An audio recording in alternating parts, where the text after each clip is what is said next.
సంగారెడ్డి జిల్లా జిన్నారం ఎంపీడీఓ కార్యాలయం వద్ద బీఆర్ఎస్ పార్టీ ధర్నా నిర్వహించింది.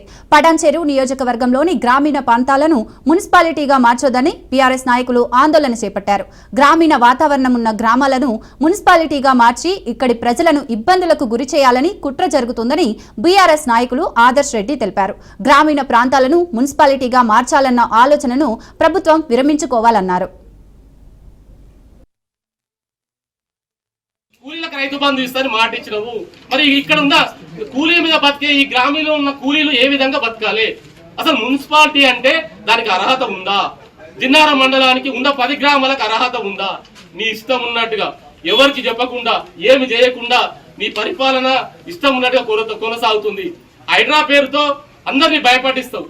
అక్కడ సరైన పాలన అందించలేవు. మరి ఈ మున్సిపాలిటీ కొత్త డ్రామా ఏంది?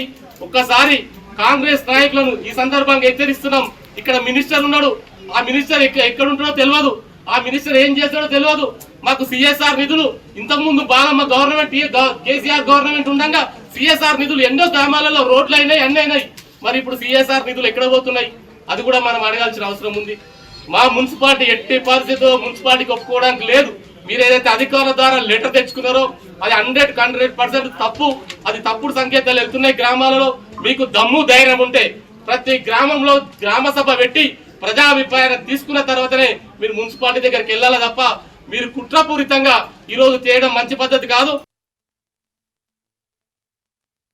మీ మంత్రి గారు మరి దామోదర్ రాజనరసింహ గారి దగ్గరికి వెళ్ళి మరి మీకు తెలియంగానే పోయి రియాక్ట్ అయ్యి మీరు ఇట్లా అయితే కష్టమవుతుందన్న, అక్కడ ఉన్న ప్రజలకు చాలా ఇబ్బంది అవుతుందని చెప్పి మంత్రి గారికి ఒక్క రిప్రజెంటేషన్ కూడా ఎందుకు ఇవ్వలేదని చెప్పి నేను అడుగుతున్నాను. ఇవన్నీ కాంగ్రెస్ పార్టీ నాయకులు ఆలోచించాలి. ప్రతి సమస్యకు బీఆర్ఎస్ పార్టీ స్పందించాలి.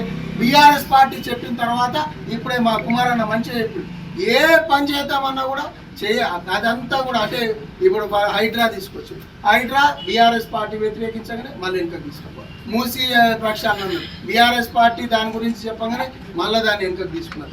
ఏదైనా తీసుకోండి, ముందుకు పోవాలి వెనుకకు రావాలి, ముందుకు పోవాలి వెనుకకు రావాలి. దీనికి రీజన్ ఒకటే, పరిపాలన యొక్క అనుభవం లేక. కేసీఆర్ గారి నాయకత్వం ఏంది, కేసీఆర్ గారి అనుభవం ఏంది, తెలంగాణ అంటే కేసీఆర్ గారికి ఎంత ప్రేమ అన్నది ప్రజలందరూ కూడా గమనించడం జరుగుతుంది. ఏ రకమైన కష్టం వచ్చినా రాత్రి చెప్తే పొద్దున బీఆర్ఎస్ పార్టీ నాయకులు అందరం కూడా హరీష్ రావు గారి దగ్గరికి పోయి ఈ ప్రాబ్లం ఉందన్న అంటే పొద్దున్న లేసరికి ఆ ప్రాబ్లం సాల్వ్ అవుతుంది. వారం 10 రోజుల నుంచి ప్రజలు మరి జిన్నారం మున్సిపాలిటీ అవుతుంది అనగానే మీరు ఎందుకు రాజనరసింహ గారి దగ్గరికి వెళ్ళట్లేదు? మంత్రి గారి దగ్గరికి వెళ్ళి ఈ పని తప్ప